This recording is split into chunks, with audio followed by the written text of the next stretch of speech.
and Election Law Committee. I'm your chair, Delegate Wells. We'll be joined by our vice chair, Delegate Kerr. And today is Friday, February 27th. So we will begin with, I know Delegate Kaiser is in a vote session. So we just finished. Oh, okay. All right. She'll be coming shortly. We will begin with Delegate Wu while we wait for her to get here. Delegate Wu, HB 957.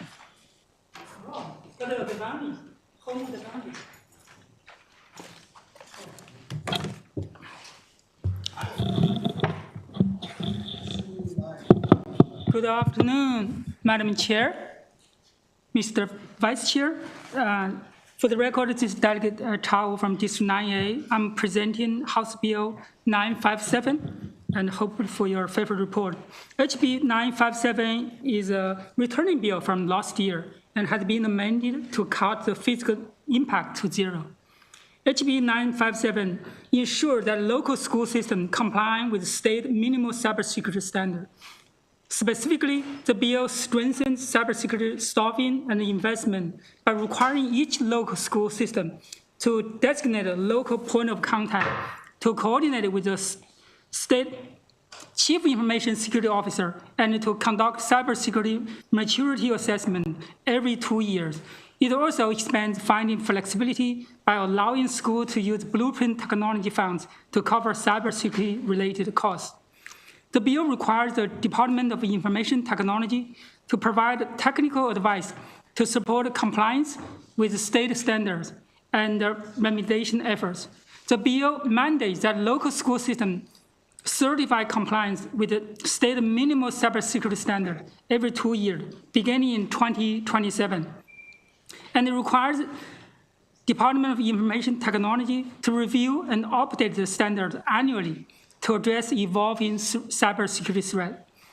As the technology progresses, the urgency to address cybersecurity concerns has become increasingly apparent, but the failure to do so results in heavy consequences. For example, in 2020, the Baltimore County Public School System experienced a ransomware attack that cost nearly $10 million and halted school operation for several days, I think for 2 weeks. This school system experienced another cybersecurity attack on April 13, 2025, which had over 31,000 individual personnel data exposed and high costs, and over 115,000 student learning halted for days. These accidents are not isolated in Baltimore County and have occurred in other counties, such as Prince George County in 2023, Somerset in 2025, which both affected over 215,000 students and faculty. This legislation is a product of many years of conversations and collaborations with chief information officers from school systems across Maryland, who have emphasized the urgent need for stronger cybersecurity protections. Through years of working with them, we have identified the major barriers to strengthening school cybersecurity, a lack of boots on the ground, and limited enforceability capability.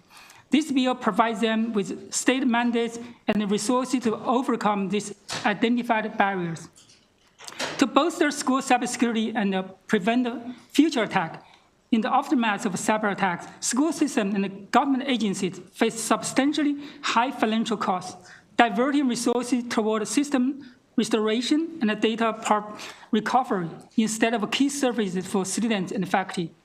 This can strain budgets and expose confidential information, risking further damage in identity theft and unauthorized disclosure of records. This compromises institutional security and destabilizes public trust in our school system security by repealing outdated purchasing requirements and prioritizing the implementation of cybersecurity policies. HB 957 strengthens the digital protection needed to reduce financial burdens and security threats caused by cyber incidents. I also remember sitting in the audit committee for 4 years as a school board member. Every audit report and the audit firm told us there are highlighted risk from cybersecurity concern. As the saying goes, an ounce of prevention is worth a pound of a cure. So with this amendment, the physical impact was reduced to zero. For this reason, I respectfully request a favorable report on HB 957. Thank you. Thank you very much, Delegate Wu, for the bill. I'm just seeing if there's any questions from the committee. All right, seeing that there are no questions, thank you very much for the bill. That concludes the bill hearing for HB 957. Thank you. Thank you very much. We'll move to Delegate Kaiser, HB 861.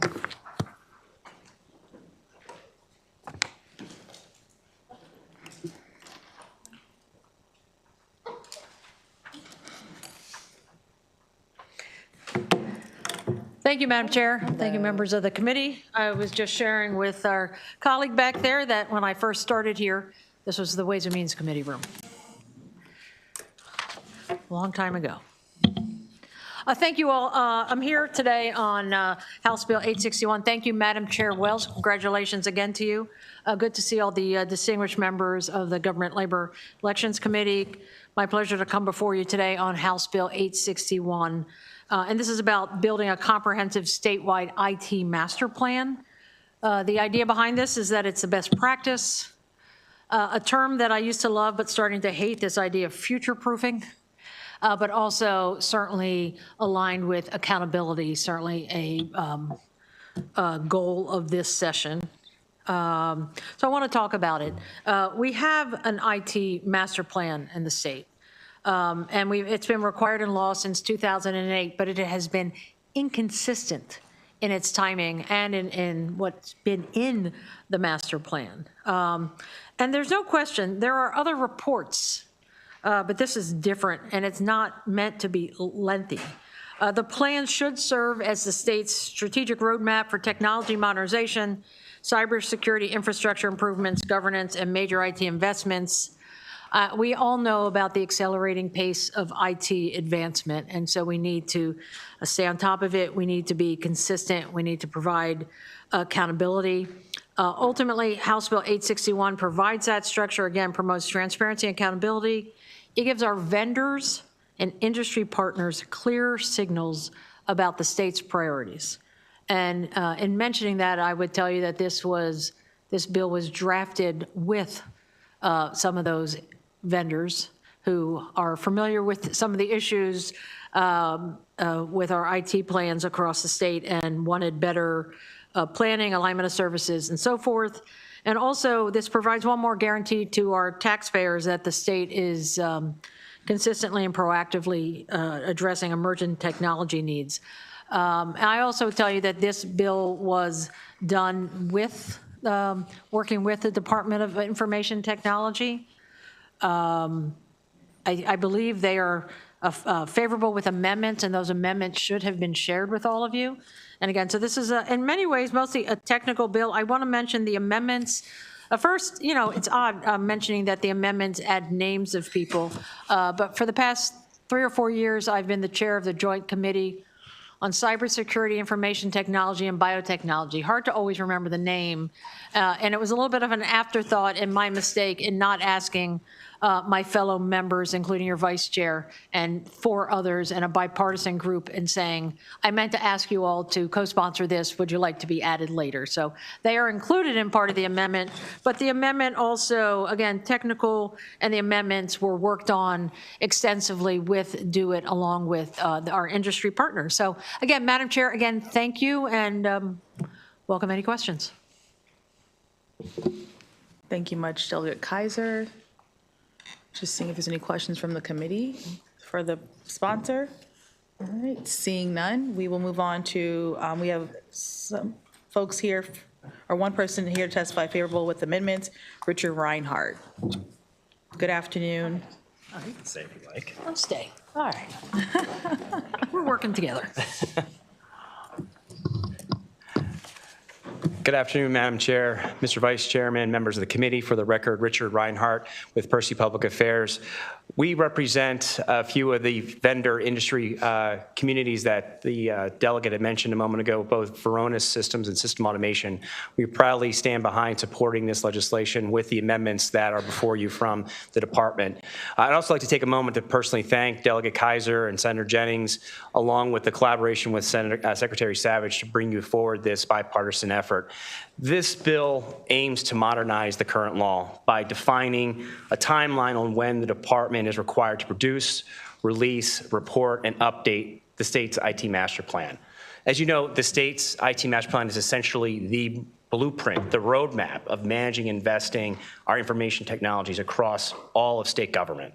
Last August, DoIT presented their 86-page report, provided an extensive array of information related to AI, cybersecurity, data protections.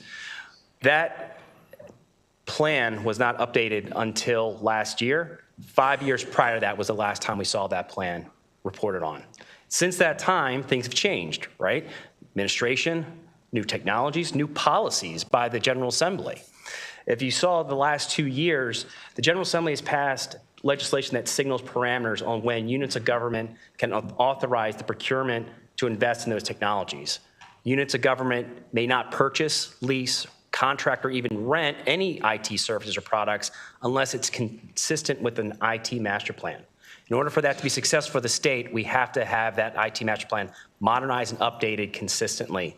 Right now, the statute doesn't provide that. It just says that the Secretary shall develop a statewide plan, but doesn't say expressly when it has to be completed or when it has to be updated. This bill does both. For those reasons, we proudly support the bill and support the favorable amendments, and we hope for your support. Thank you. Thank you very much, Mr. Reinhardt. All right, seeing no questions from the committee, this concludes the bill hearing on HB 861. Delegate Kaiser, stay put. We have HB 1335 for you next. Thank you again, Madam Chair, Mr. Vice Chair, and members of the Distinguished Government, Labor, and Elections Committee. My pleasure to come before you on House Bill 1335. And this bill is about a first step to create a world-class cadre of IT professionals in all of our state agencies. It's interesting, you know, this bill is maybe a little easier than the last one, but I have a little more to say on it. But not too much more. I do want to say, you know, where this came from. Over the years, we've all heard that it's hard to be updated on IT. It's hard to have the right staff in our state agencies because IT salaries aren't competitive enough. And so our government can't compete with that. And then the other thing that recently occurred to me or that I realized and looking at some state salaries is that we certainly make exceptions beyond our pay scales for doctors in our hospitals, for professors at our state universities, and I don't mean me, but you know, at the med school, the law school, and so forth. So clearly we make exceptions, and we should probably do so with our IT professionals as well. So, so a little bit more on the why. I mean, I think we all understand that there's the shortage, there are recruitment and retention challenges I could get into. Certainly we could talk about the fiscal consequences. In IT over the past so many years, I'm trying to think, Maryland had overruns or ended up costing $500 million more than we expected. Well, maybe if we had better IT professionals in each of our state agencies, we wouldn't have had those and similar, though less costly challenges. And just infrastructure stagnation, and of course, the escalating global threat. We've all keep hearing more about ransomware, hacking, cyber crimes, and the like, and they are growing in frequency and sophistication across the country. So let's be ready. Let's build those defensive capabilities. So what the bill does, originally this bill was going to require DoIT to procure services of a third-party entity to do this study. They hated that. We amended that out. I think that might change their opposition, and they have seen that amendment. But also to look at our state agencies and look at comparable positions in the private sector and look at the impact of salary adjustment and compensation benefits. Clearly, the alarm bell has been sounding for years. I have a whole list in my written testimony of reports that are out there that have demonstrated that we have a problem in this area. In doing that library research, my aide even found more research that said the same thing, but none really connected the dots to a solution or a strategy of what we can do, and that's where we need to go now. So we already know, today, we're in a tough budget situation. We can't simply pay people more, but I do think it's time to make the plan of what would it take to have the kind of IT workforce our taxpayers deserve. And given those billions of dollars in overruns these last few years, going back I don't know, 5, 6, 7, 8 years. Given all those challenges, the money that we lost there could have been redirected to these salaries, and we would have saved money in the long run. Madam Chair, we could take no action on salaries, and I fear we'll be talking about hundreds of millions more or billions again of wasted taxpayer dollars in the next year. So I think of that in the cost of inaction. So I'd like to suggest that by undertaking this study and implementing evidence-based recommendations, we can create this cadre of exceptional IT employees throughout our state agencies. And with that, again, thank you. I urge a favorable report on House Bill 1335. Thank you very much, Delegate Kaiser. Delegate Schindler. Thank you, Madam Chair. Thank you, Delegate Kaiser, for bringing these. I'm a cybersecurity professional, so it's fun to hear these bills. But the only question I have for you, it's a great bill, is who, since Do It will no longer be the person in charge of getting the third party to come do the salary study, who will be doing it? They would be doing it themselves. Oh, they're going to be doing the study. Yes. Okay. And just to add, and I should have mentioned before, when they sent their email about their concerns about originally getting a third-party contractor, because that's what the fiscal note was. The fiscal note was for hiring the third-party contractor.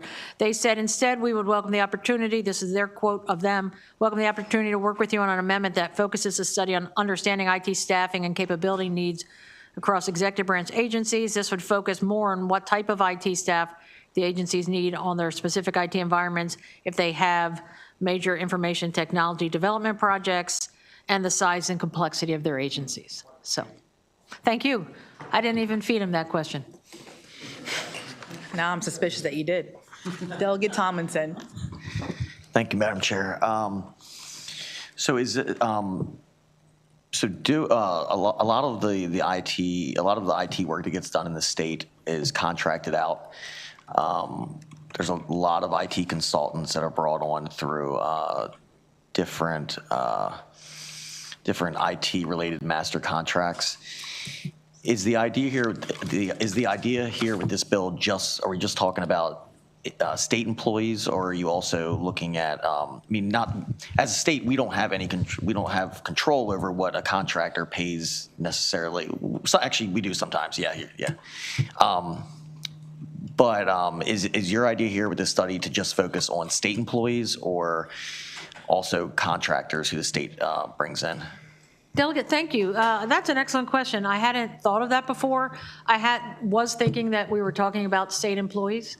I do think that we have an extensive use of contractors across our state agencies, which ends up looking like a savings on the original budget, but ends up costing the state a lot more money. And so I'd rather hire people in for jobs we know we're keeping. I obviously don't mean seasonal jobs where we need that.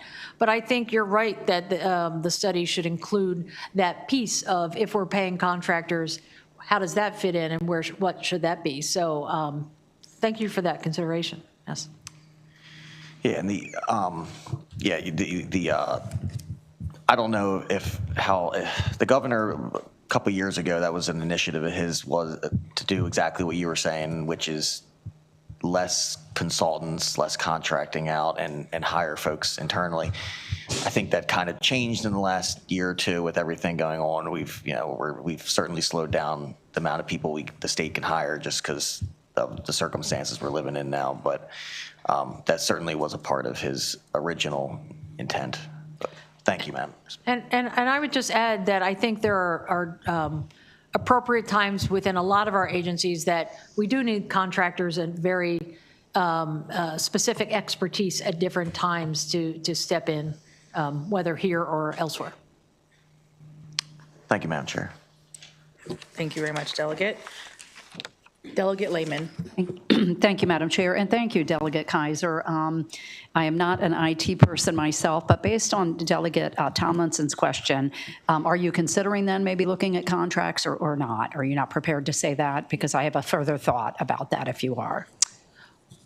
Well, Delegate Lehman, the bill is no longer mine, it's yours. Yes. So I'm suggesting that there potentially, I think that Delegate Tomlinson is correct that as whichever subcommittee dives deep into this, assuming the government operations one, Government, okay. that that consideration of contractors should be part of the conversation.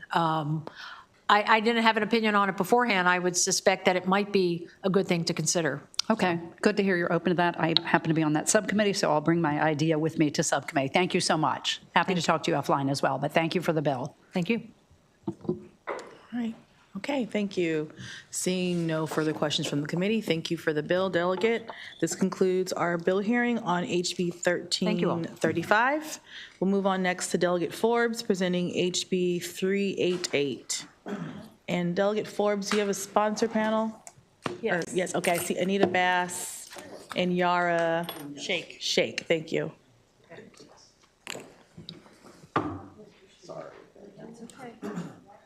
Take your time.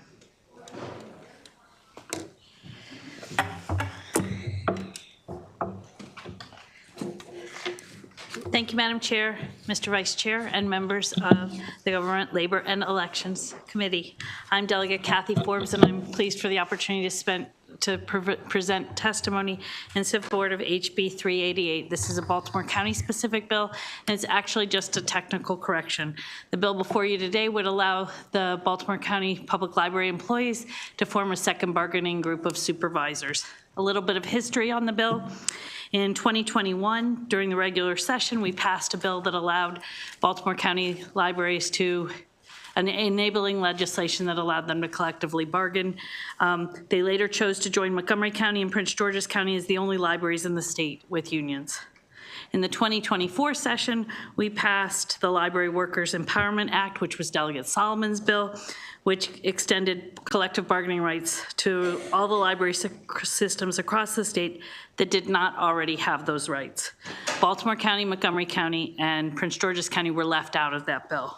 But the thing that bill did, it gave two collective bargaining groups, both employees and supervisors. So because we were left out of the bill, all the other library systems across the state have two collective bargaining bills, and we all only have one. So this bill would make a correction to that. It's a bill of parity. The supervisors in our library system were left out of the statewide bill, and this bill will correct that inequity. This bill was supported favorably by the Baltimore County delegation, and I ask for a favorable report. Thank you. Good afternoon. Thank you to the Government, Labor, and Elections Committee, Chair Wells and Vice Chair. And I'd also like to say thank you for Delegate Ruth and for Delegate Solomon, because I know you all. And thank you for Delegate Forbes. My name is Anita Bass, and I am the proud president of IAM 4538, that represents Baltimore County Public Library and Apple Store workers. So I'm here in support of HB 388 because it will enable the Baltimore County Public Library Supervisory Unit, so if they choose so, to unionize. So as Delegate Forbes talked about the history of our bill, we were not included in that part because we already had our union was already formed. So recent events that have happened with BCPL has shown what happens when workers at all levels lack a seat at the table, that abrupt staffing can happen, decisions can happen that may harm workers, because we had the 14 part-time librarians, and I'm sure some of you know about what's happened in Howard County, where they just have removed staff, okay? So enable for our supervisors to have this right. All they want is to be able to have a choice. Just that choice, that's all they want. Because passing these bills does not make them a union. They still have to go through the whole process of collecting cards and voting and talking with people. So it's just a matter of just getting that choice. So granting the supervisor unit eligibility to unionize simply brings the library system, Baltimore County, in line with the rest of Maryland. And it affirms that fairness, consistency, and respect for public workers matter. And thank you for listening to me this afternoon. Thank you very much. We have a virtual testimony from Ms. Yara Shake.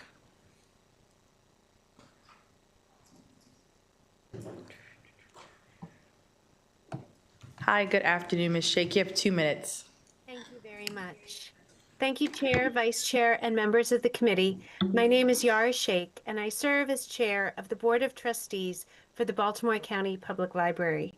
I'm here today on behalf of the board in support of House Bill 388, which will allow supervisors in our libraries to collectively bargain as other employees currently do. I want to provide a little bit of history on the issue. 5 years ago, legislation was introduced to allow Baltimore County employees to collectively bargain, and we supported the bill, working closely with House and Senate sponsors. Since the passage of this law, the library and the union have had an excellent track record. The union moved towards holding elections and having their first contract in place within months after the passage of the law. They have successfully negotiated 5 contracts, including the latest MOU that was just recently ratified by the staff and passed by the Board of Trustees. There has been open communication and ongoing collaboration that has resulted in few grievances, and when they exist, those are addressed appropriately. These are solid indicators that not only is the collaboration between BCPL and the collective bargaining unit positive, but that BCPL's law is working as intended. BCPL supervisors help maintain a positive work environment where employees are valued and supported, and we support their right to collectively bargain.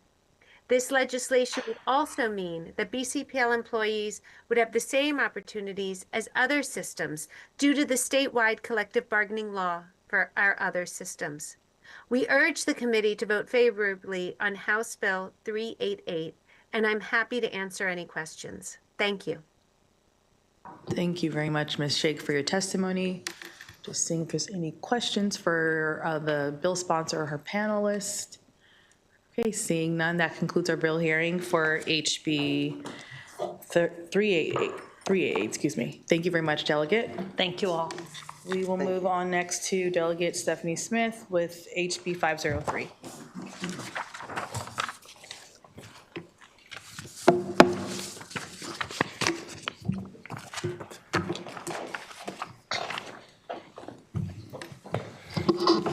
Excuse me. Good afternoon, Madam Chair, Mr. Vice Chair, and again, the distinguished and pioneering members of the GLE Committee.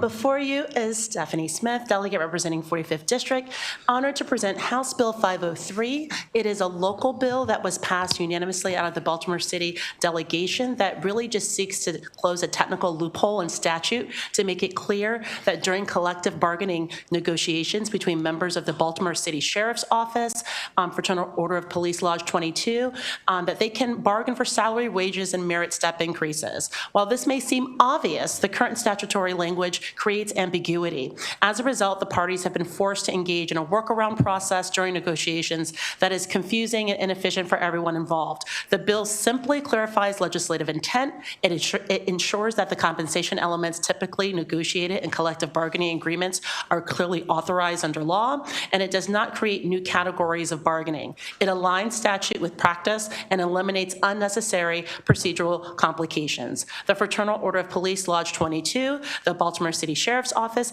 and the Mayor's Office are all in full support of this bill. There is a letter from Mayor Scott's administration on file for the record, and representatives from the Sheriff's Office and FOP Lodge 22 are present today supporting the bill. This is a collaborative measure with agreement among labor, management, and the city. And we come humbly before you seeking a favorable report for House Bill 503. Good afternoon. Thank you, Madam Chair, Mr. Vice Chair, members of the committee. For the record, Nicholas Blendy, I'm an Assistant Sheriff for the Baltimore City Sheriff's Office, or management in this bill. Thanks to bill sponsor and the delegation for their unanimous vote of support.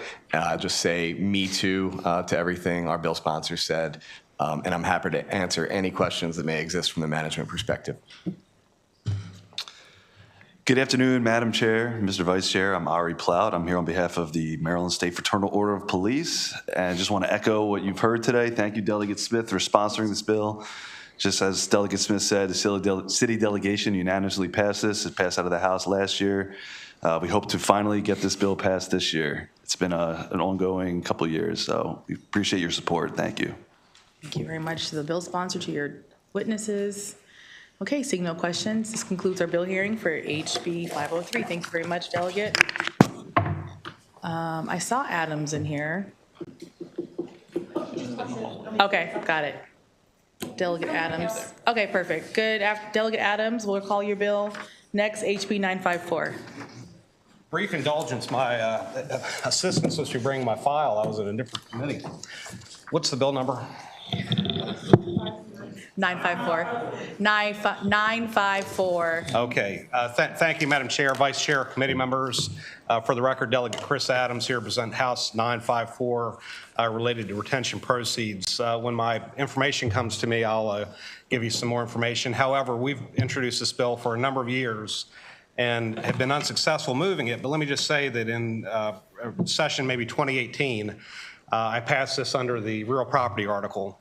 And so I bring with me the real property article. So this is for private contracts.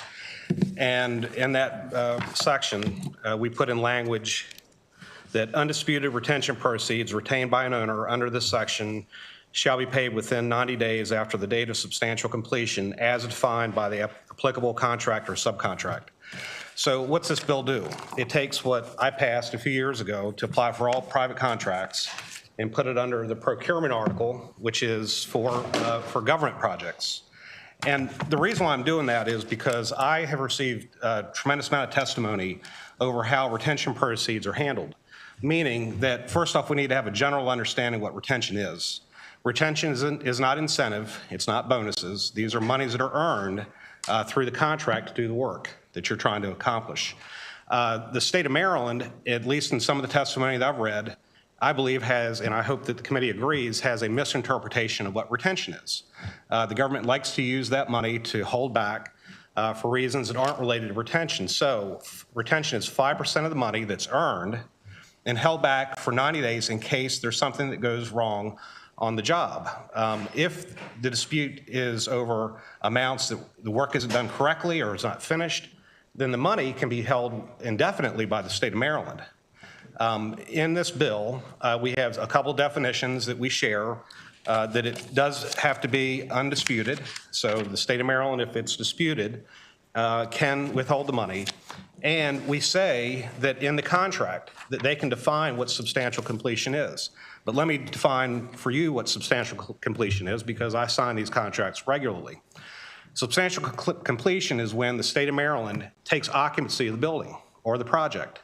So if you're doing a new construction project, date of substantial completion, they're moving in that building. They're taking occupancy of the property. And warranty periods relating to work that's done with HVAC equipment, flooring, et cetera. Those warranty periods start at the date of substantial completion. So under current contracts that the state of Maryland enters with their contractors and subcontractors, they know exactly what date of substantial completion is. Let me just take one final point, because I believe this is a simple bill that we should be able to pass, is that when you read under the procurement article, under 13-225 retainage, there are three things I share with you. That a contractor that is furnished a 100% performance and payment bond can only be withheld 5% of the amount. So keep this in mind. When you're reading MDOT's testimony, that the state of Maryland has in their possession a 100% performance and payment bond if something goes wrong during the construction or at the completion of the project. The additional thing is that in addition to retainage, a primary procurement unit and the Maryland Transportation Authority may withhold from payments otherwise due a contractor any amount that the unit reasonably believes is necessary to protect the state's interest. And then finally, and if you conclude on the same page, that this subsection may not be construed to prohibit a contractor from withholding any amount in addition to retainage if the contractor determines that a subcontractor's performance under the subcontract provides a reasonable grounds for withholding the additional payment. Why am I sharing that with you? Because the state of Maryland on any procurement project is already protected multiple different ways. And so what this bill is doing is taking those contractors and subcontractors that have done their job, they've done it well, and that there's no good reason or grounds not to start the clock for a 90-day retainage window to start the clock. That's all we're asking for in this bill. With that, I can certainly speak the language of retainage and answer any questions, but I believe this bill is ready for prime time. and I would ask for your favorable report. Good afternoon, Chair Wells, members of the committee. My name is Kevin O'Keefe here on behalf of Independent Electrical Contractors Chesapeake. We represent primarily subcontractors, so we support this bill because I think in simple terms, if contractors and subcontractors did what they were supposed to do, there's no reason why they should not get the retention amount within 90 days. It's very important for cash flow purposes that subcontractors and contractors get paid as quickly as possible. For that reason, I want to thank Delegate Adams for bringing this bill in, and hopefully that the committee gives it a favorable report. Thank you, Madam Chair, members of the committee. For the record, Matt Defoe here on behalf of Associated Builders and Contractors. Simply to me too, you have my testimony, but it is unfortunate that delayed payments of retention proceeds do put a significant risk of contractor and subcontractors when they're not paid on time. With that said, this bill also is one piece of the puzzle that you'll hear next week. I'm sure you all remember over the weekend that Delegate Wilson has on prompt payment. So this is just one of many pieces that we're trying to put forward to create a better framework in the state of Maryland that contractors and subcontractors get paid on time.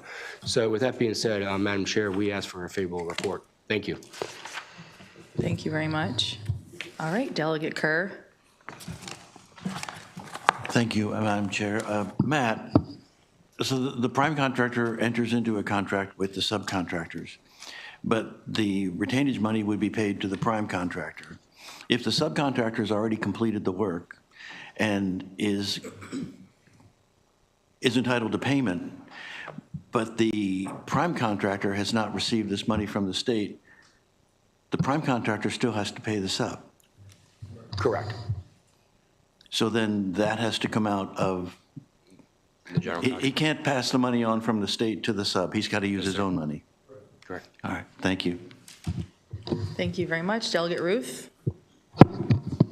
Thank you, Madam Chair.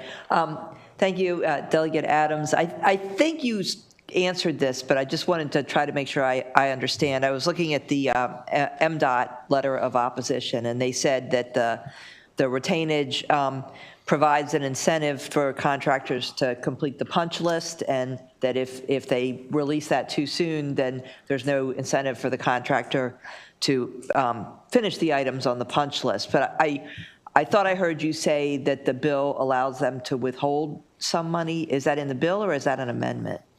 So that's under current law. And let me just say, under the real property article, when we define retention, retention means money earned but retained under the terms of the contract. Here's the problem I have with what MDOT's saying. And what they're saying is that this is incentive. It's like bonus money. We're going to hold some money set aside, and if you do the work, hey, you win. You get the money. That's not what retainage is. Retainage is work that's been completed, and when you bill the contractor, and then the contractor bills the owner, they're billing for all the work, less the 5% retainage. And I bristle when I read the testimony because it's a general misunderstanding of what retainage is in this case. But to your other point, and probably the one that you're asking, is that the owner, that is the state of Maryland or any agency that's part of this procurement article, can withhold any amount of money. They could withhold 50%. They could withhold the entire amount of money. And that's current law. That's not under this bill. Under this bill, undisputed amounts as defined by the contract shall be paid within 90 days after the date of substantial completion. I don't think I'm treading on uncomfortable territory when we pass the bill, because all we're doing is setting the clock in motion for undisputed amounts. Punch list, incomplete work, they're all, if not disputed, it's just work that hasn't been completed. Retainage, again, money that's earned, which means work that's been completed. There's also in contract, and I would just simply say to you that I've signed these things, there are pay when paid provisions. So if the owner doesn't pay the contractor, contracts that I sign literally say that the contractor is not required to pay me as a subcontractor. Pay when paid. Thank you. Delegate Chisholm. Thank you, Madam Chair, and thanks for bringing the bill. I do believe this is the 8th year in a row that I've heard this bill. I think last year was with MBE. But my question is, So obviously, you said there's a bond. The bond would make the state whole, so they're already holding on to the bond. But just to give a real, for instance, like across the street, the DGS building, I can't remember if that was Clark or Whiting Turner. So they're the prime contractor. The state of Maryland could hold back that 5% retainage past the 90 days. So just as a for instance, any idea what the total cost of that project was across the street? I have not a clue.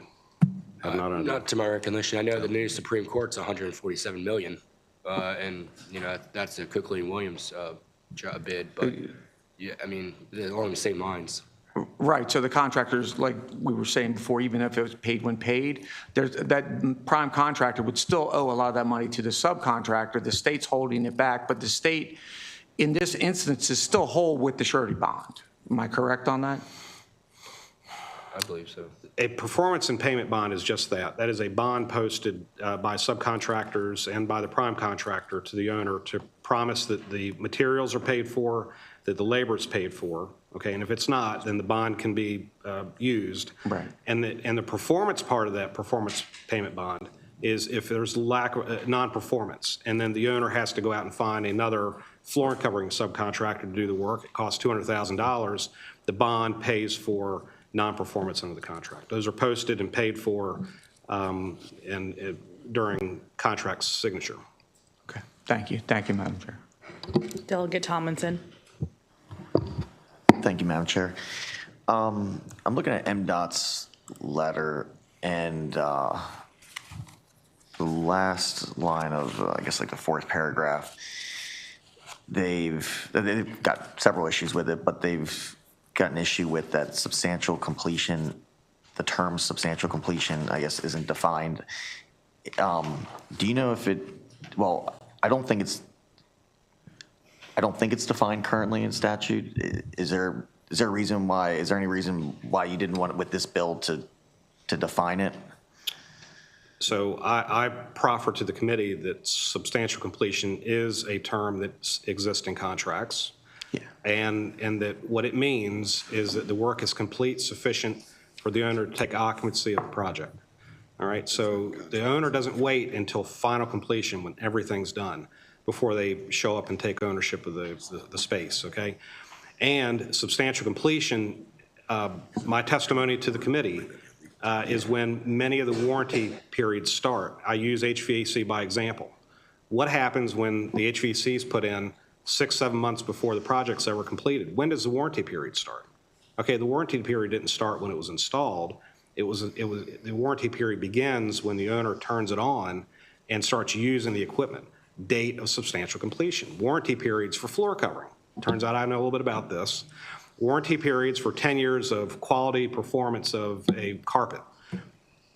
We sign a warranty letter that states that on this date, the warranty, 5-year warranty on workmanship, on material, begins on the date of substantial completion.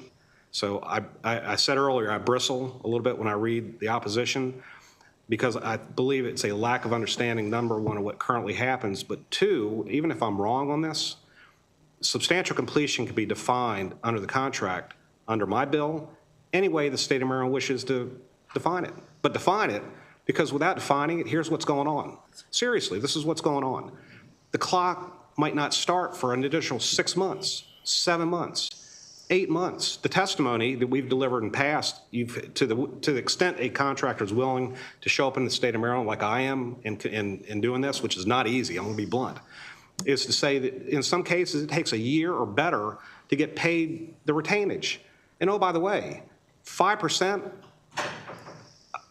that is the profit that a contractor makes on a job after taxes, after the expenses go. I'm talking about what hits the bottom line. You're talking about you're holding the retainage or the entirety of the profit that these small companies make for far too long. And I don't even know if I'm arguing the point. I'm just simply saying under this bill, start the clock, please.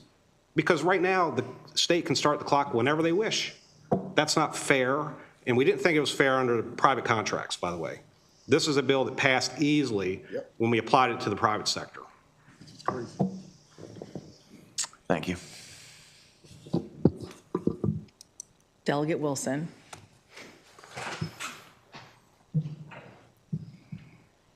We'll make sure the cameras work this time, man. Now, again, it sounds like substantial completion is a term of art, not a term of contract, correct? To your understanding, there's no real definition, right? I'm going to say to you that it can be defined under contract, even if you agree that it's not. And I believe, yeah, okay. It's not a trick. It's more of, do we need to clarify that? And that's what I was going to ask, because it sounds like there's an issue with clarification. Now, I would go back to our other bill that we passed for private contractors. Do we have to define it then?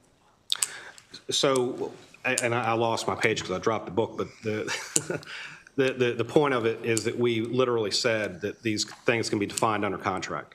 In other words, that the owner. That's what I wanted to get to. As a contractor, number one, I appreciate, because I know that it's challenging. Luckily, you have another position besides being a contractor, because a lot of contractors are a little more timid about coming up and testifying for fear of not being used again. But so to your understanding, that in the contracts you sign, substantial completion it's written in the contract, it's defined per contract? I'm submitting testimony to the committee that that's the case, and that furthermore, warranty periods, which are an important component of completion, absolutely they begin at the date of substantial completion. My question is this something, would it help if we just defined what substantial completion is? Or are you afraid that, again, we will be messing with the right of contract because it may be different depending on the job? I'll answer your question like this. I'm not familiar with what it takes to do a road project. That's exactly where I was going. I am familiar with what it takes to complete a building or a facility. So I would prefer to leave it to the agencies to decide for themselves what substantial completion looks like. Right, and that's kind of where I was going with, if we try to define it for building construction, there's probably no way that would apply to road construction. However, in the contracts that you sign, it is defined as what's considered substantial completion is defined in your contracts. Mm-hmm. Yes. So there's no need for us to wade into those deep waters. I don't think so. Thank you. Delegate Lehman. Thank you, Mr. Chair. Over here, yeah. So I also wanted to ask about substantial completion. So I'm looking at the bill, and it talks about it being defined now on a contract by contract or subcontract by subcontract basis, it sounds like. So could you help me understand, is this typically a percentage of the work that's been completed? Is it a percentage of the overall cost of the contract? And what roughly is that range? Understanding it's written into each contract or subcontract. So Delegate Wilson brought this up. I'm not familiar with roads projects, but on a building like we're in here, substantial completion is the date where owner takes occupancy of the space. That's what that means. It's time. Is that what you're saying? What do you mean by time? It's not a percentage of, so you wouldn't be able to say that a building is 80% complete. Right, that's what I was thinking. Therefore, we've achieved substantial completion. Substantial completion is the date with which a owner is able to take occupancy. HVAC works, electrical works, all the permits have been approved, and final occupancy has been approved. Those are the things that trigger substantial completion under contract.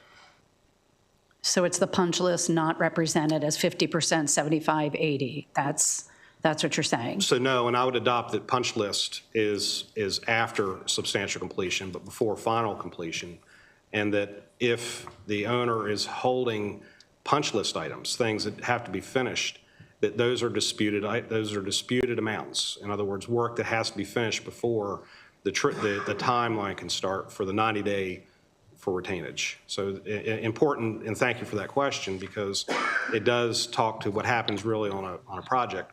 Hey, the seam looks like it needs to be fixed, or HVAC in room 505 is not coming down to the right temperature.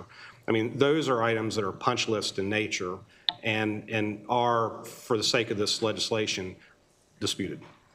So I'm asking because I'm having trouble making the connection, looking at the language of the bill, of the timeline of the 90 days after.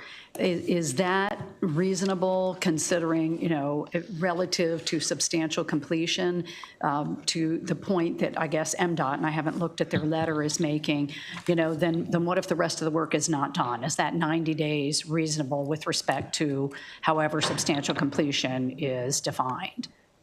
And curious how you came up with 90 days rather than, say, 60 or 120. Oh, well, okay, so retainage amount and dates have been long established in Maryland law and a procurement article. So as a contractor, would I like it to be less than 90 days? The answer is yes.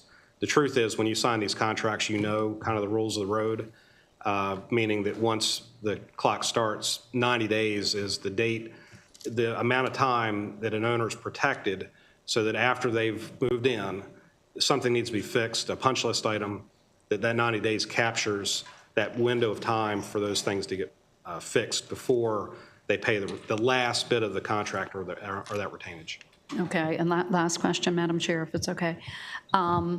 So there was and Vice Chair Kerr still here. There was an omnibus government procurement bill a couple years ago. Did that not address retention at all? Is that why you're coming with this bill? Is it silent on that, or? Are you saying like prompt payment and related subjects? No. Okay, thank you. Okay. Thank you, Madam Chair. Thank you very much. All right, seeing no further questions from the committee, thank you very much to the bill sponsor, to your panel. Thank you for letting me come in like a whirlwind there. We were voting, my counselor or my assistant. You made it. That's all that matters. That concludes our bill hearing on HB 954. We'll adjourn for 5 minutes, and then we'll have our vote session. Yes, sir.